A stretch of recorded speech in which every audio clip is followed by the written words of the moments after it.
Oh guys, dumating na ang aking Vivo V30e. Tara, buksan natin. Official smartphone ng UEFA Euro 2024. Meron ko dito is 8256 na white. Well, buksan natin. Uy, kakaiba. Meron siyang jelly case. Quick start guide and warranty card. Charging cable. 44 watts na flash charge charging brick. Siyempre, nandiyan magandang panundot. Buksan natin.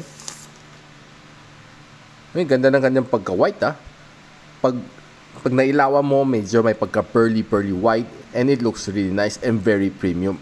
I kinda like yung design ng kanyang camera bump this time. Hindi siya makapal Power button and volume rocker on the side, noise cancelling mic sa ibabaw, malinis on this side. Sa ilalim, loudspeaker, Type-C port, microphone in, and of course kanyang SIM tray.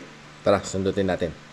Lumalabas hybrid siya, isang nano SIM sa harap, and either nano SIM or micro SD expansion sa likod. And what's nice dito sa phone na ito is that it's curved screen this time around. Ang kanyang predecessor, flat screen pa.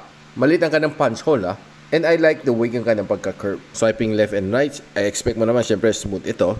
Subukan natin kanyang camera. Clear ang kanyang shot and I'm expecting this to be a performer, ang kanyang camera. Syempre follow nyo sa YouTube para sa full review ng V30e ni Vivo.